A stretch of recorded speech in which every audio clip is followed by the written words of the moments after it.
It goes on, but these are items you will never see. No matter the sport, The very first Super Bowl ticket. no matter the era, There's a 1940s Boston Braves. Ron Pomfrey most likely owns a piece of it. Love the hunt for the items.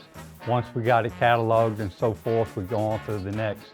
The Mechanicsville native has been amassing tickets, photos, and game-used equipment for a half-century. Here's an old Notre Dame leather helmet. Ron's collection rivals any pro or college Hall of Fame. Dollar value means nothing to me, but the historic value, I mean, you can't put a price on it.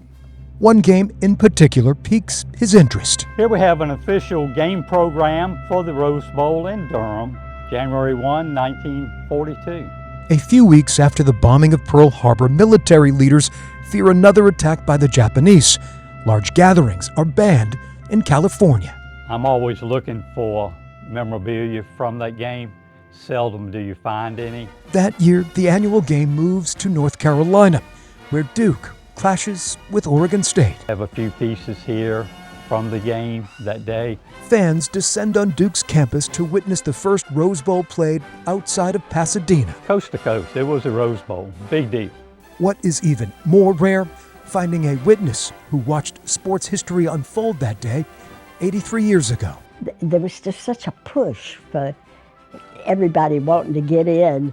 Enter 95-year-old Erline Eason. My dad got 4 tickets to go to the Rose Bowl. Erline is 11 years old when her father, mother, and little brother traveled 2 hours from Goldsboro to Durham with tickets in hand. Details of the game may have faded, but not the crowd of 56,000. They put up some chain link fencing, and I remember that so specifically because with all these people, I got squished up against that chain link fence. Like I said, the biggest thing was the crowd.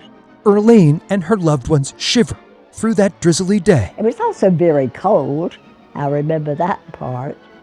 I also remember that my mother was wearing her hat and her dress and her high heels.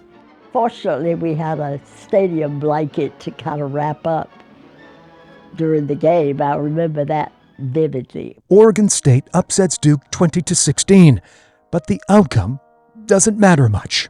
I mean, there was a great deal concern. With World War II raging, many of the Duke and Oregon State players sign up to fight. 4 will not make it home. It was a symbol of the patriotism that they felt as the players and coaches prepared for the game. America was preparing for war.